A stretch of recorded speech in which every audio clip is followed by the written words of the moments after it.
guys, how you doing? My name is Crystal. Welcome to my YouTube channel. Welcome old subscribers, welcome new. If you like my videos, please press the like button. Please do subscribe. Alexa, what's the time, please? It's 8:36 p.m. Right guys, I wasn't planning on doing another video this evening, but I've decided to do one because I felt the need to.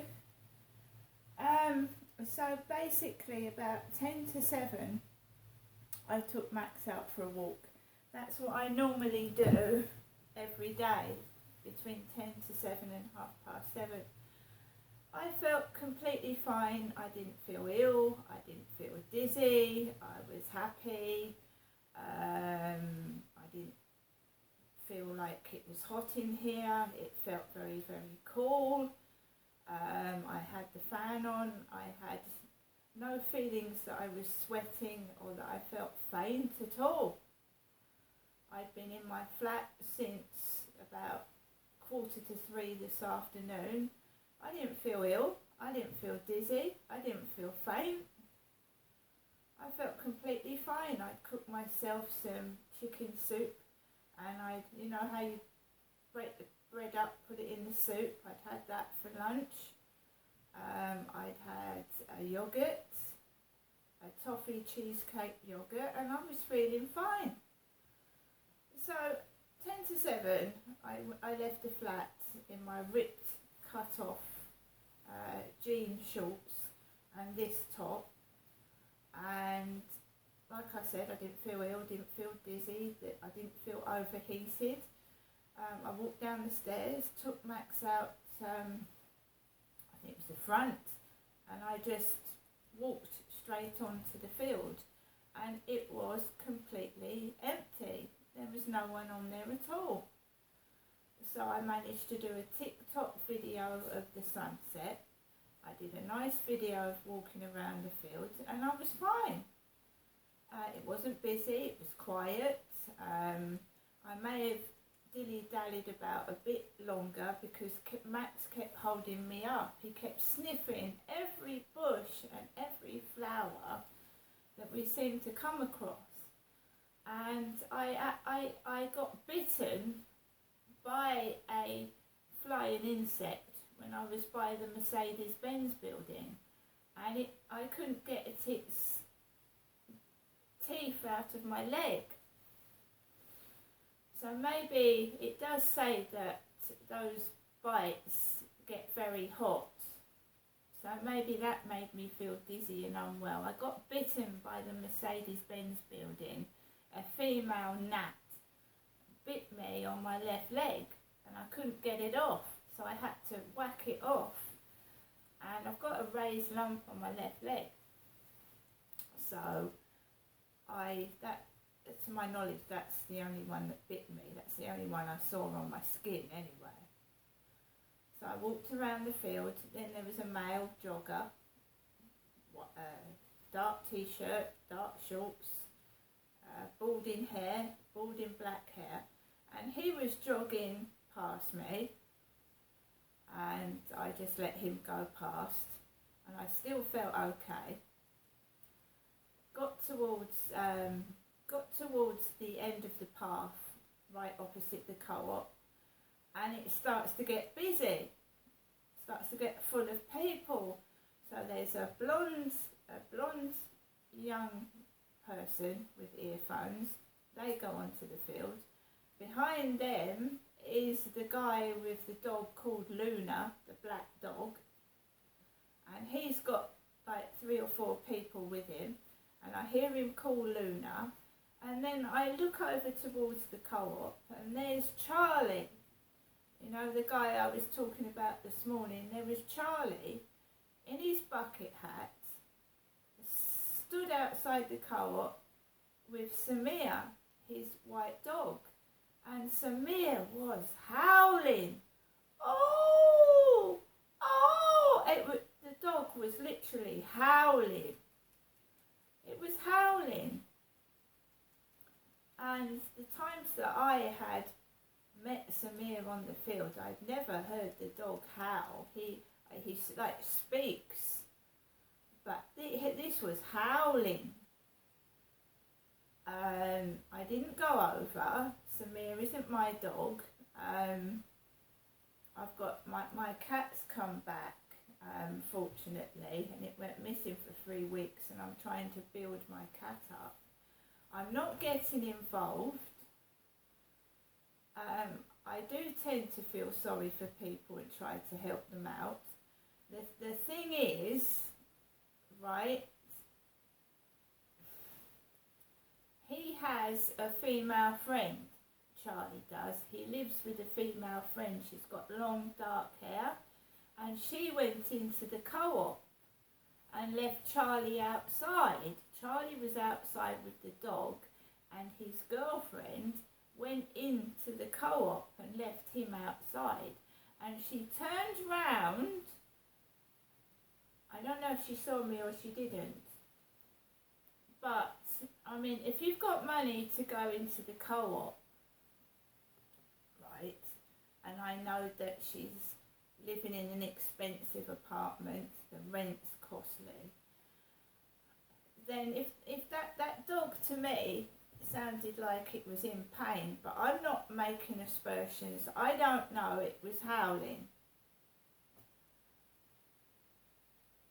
But I didn't want to get involved because wherever Charlie is or nearabouts is that guy with that black dog, Luna, for lunatic, and it jumps all over me and it squashes Max. So I just wanted to get home as quick as possible, and that's what I did. But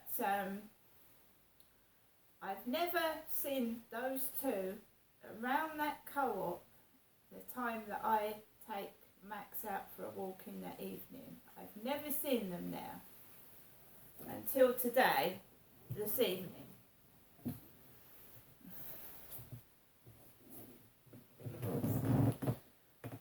The dog was literally howling. Maybe it was not, I don't know why the dog was howling. It's not my dog, is it? So I comes back into my flat. I comes back up the stairs, and I feel unusually hot. I feel unusually hot, and I start to feel faint and giddy. It feels all hot inside the building. Really, really hot, unusually hot. I don't know if the temperature, guys, has creeped up here in Great Britain since I went out at 7 p.m. But I felt hot and I felt faint. I got into my flat and I started to come over really, really hot, really, really badly hot, and I cooled myself down. And I thought, I'm going to have to go outside. So I thought if I left the windows open, the door open, and I went out for a bit, that it will cool down inside the flat. It has got really hot. I'm going to have to put a t-shirt on and some shorts in here. I thought literally that I'd accidentally turned the heating on in here. It was that hot when I returned from the field. So I decided to nip into the co-op because obviously it's cold near the freezer area, isn't it? It's cold. So I goes out of my flat. I would not normally go outside in the dark around Rochester, but I was boiling. So I walked out the front of the flat, walked on to the corner, and a woman slammed the door shut and bolted her door as I walked past her doorway. A blonde woman slammed the door and bolted it, like my mother does when I'm sat round hers. She slams the French windows and locks it up. So that made me feel a bit crap. But I carried on walking, went into the co-op. There was a strange smell in there, like wet feet. It smelled like mouldy wet feet in there. I can't explain it, but my nose is really sensitive and I smell things. It smelled of mouldy wet feet. So I got a basket and I'll show you what I've got. I've got some Twix White Fingers, 9 Twix White Fingers. The last 2 Yuzus that were left, banana Yuzus, 2 of those. Right. I got a toffee yogurt. I got some Nescafe Gold Latte. I would have gone out tomorrow to get these bits, but I don't have to go out tomorrow morning now, do I? So Nescafe Gold Latte. We've got some sour cream and onion Pringles. We've got some fair trade bananas. The Sun newspaper. One Direction Liam rushed to hospital in agony. One Direction star Liam Payne has been rushed to hospital with agonising kidney pain. The singer 30 fell ill on a trip to Lake Como in Italy with girlfriend Kate Cassidy. Doctors are investigating the recurring problem which led to him cancelling a tour last month. And Kate Middleton's on the front of the paper as well. I got some natural flavourings, mini gems, and I got a Cornish pasty, and the Cornish pasty cost me £2.50. So I thought that I would have pasty and beans, or a pasty and some mashed potato tomorrow for lunch. So that we're all good there. I've been okay in my flat actually. I had no intention of going out to the shop this evening. I was going to go out tomorrow morning. I don't know if there was post or not, but my post box was still empty. I checked it when I went out again. No. I'm not. I'm better off by myself. I don't want to rely on anybody. And you wait for the right person to come along. You don't rush into something. That Charlie is living with a woman. Although he says he's not with her, he's still living with her. And no, I'm not going to go off to someone's flat in the pitch black either. It was getting dark. Right, so my mother rang at 5 to 8. I was in the co-op. At 8:15. I'd left my flat and got into the co-op, and I was in the co-op when my mum rang. There's my receipts. Co-op Rochester Riverside, and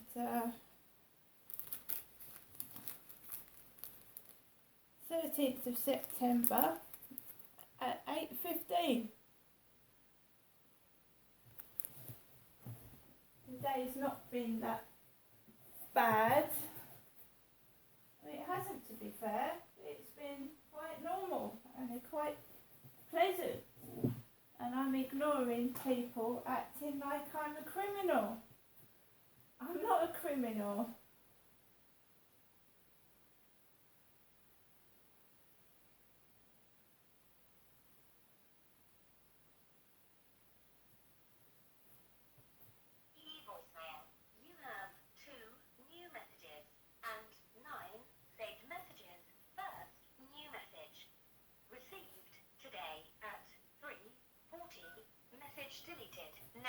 New message.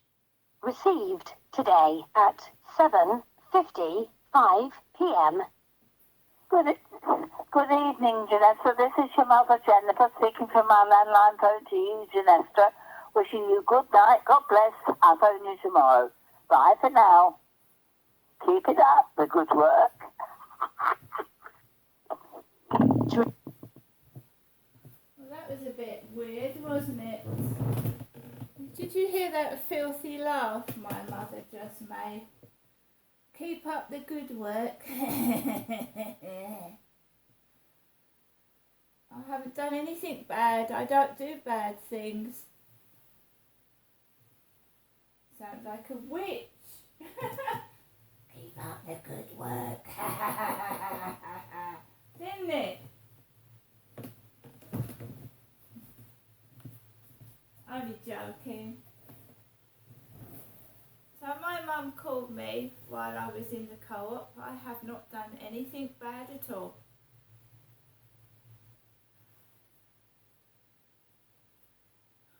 Dear oh dear, someone's been on the beans, haven't they? Someone's been on the funny beans this evening.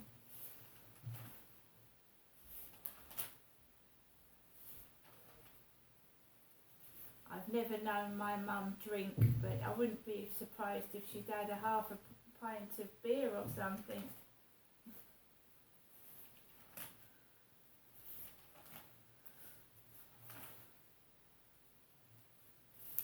Maybe she's been at my dad's old brandy.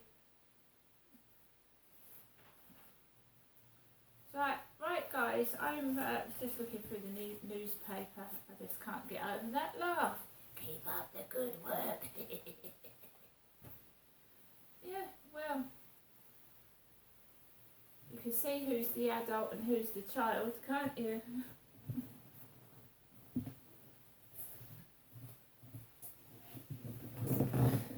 Right guys, we'll just put a tiny bit of the radio on. I don't know what's on at nearly 9 o'clock. Alexa, LBC radio.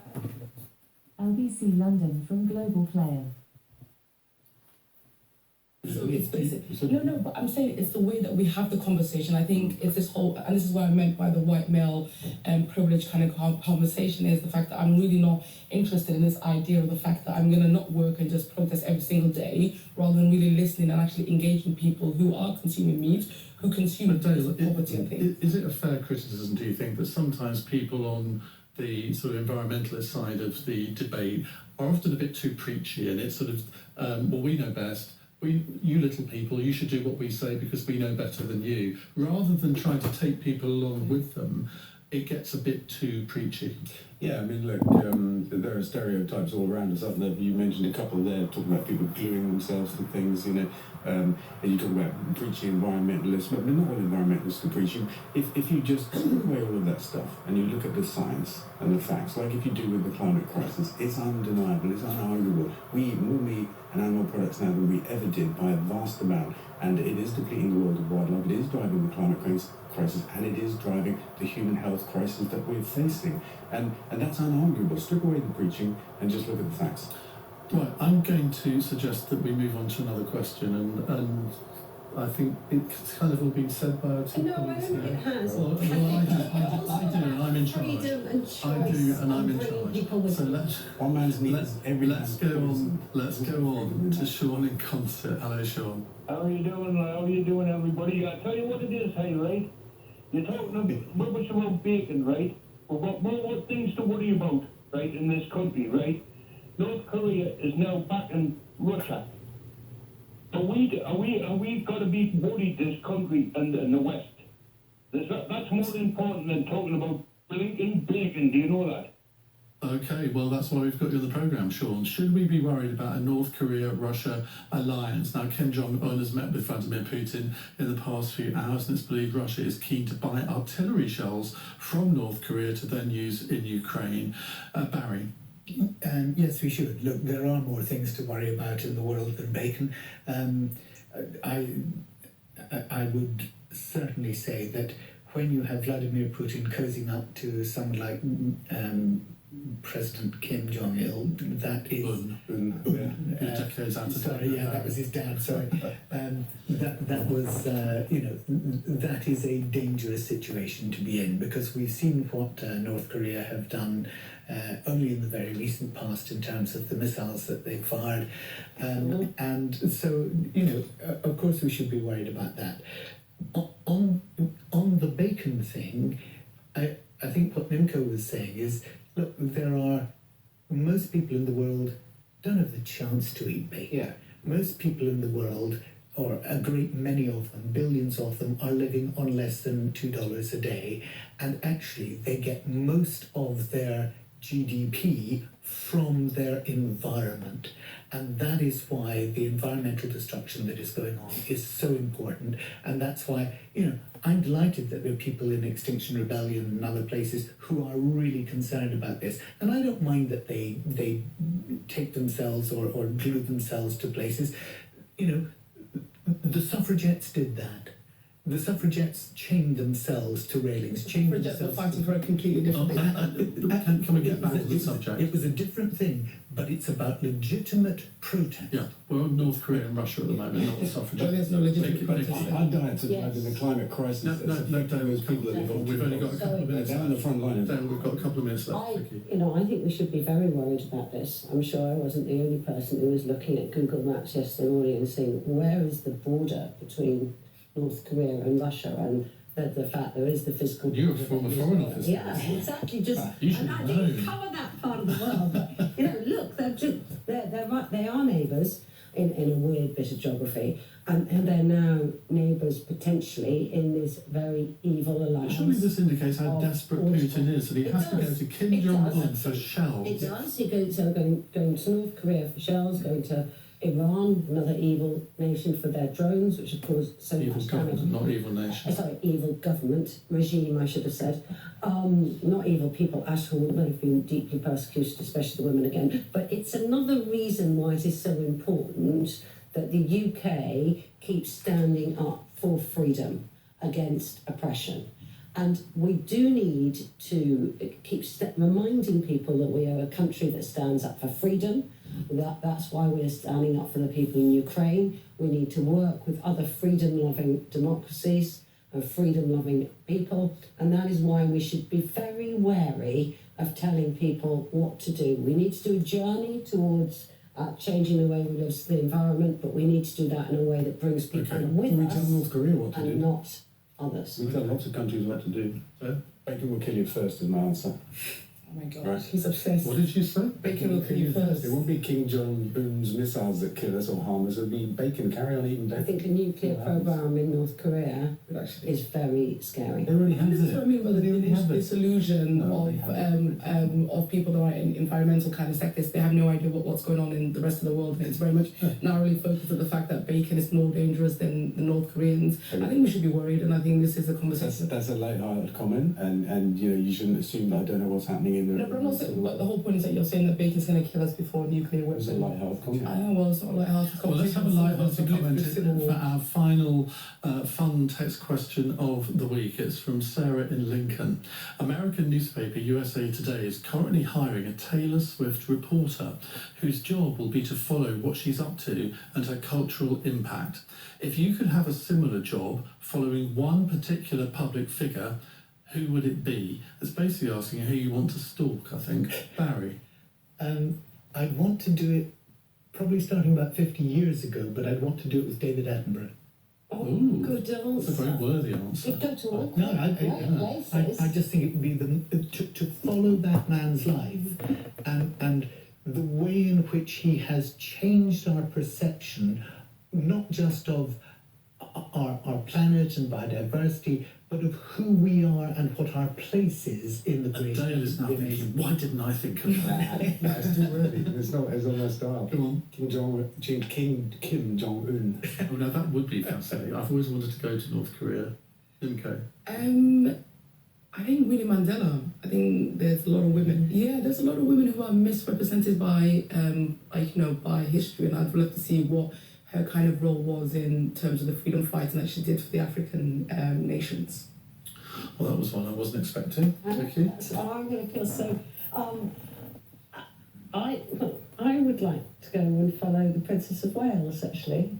I'm really interested in how the next generation of royals are bringing a more modern conversation, the work that she's been doing for families and children, the work that he's been doing on the environment with his prize. But I say that, but I really don't want to have to stalk them because I think they get too much stalking already and there's too much stalking that goes on in life. So, yeah, and I liked her haircut this morning, so maybe I'm just... Shallow.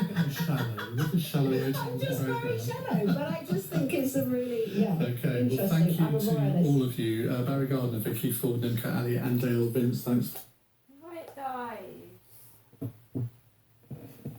I'm going to get on with the rest of my evening, make a cup of coffee and carry on. See you later.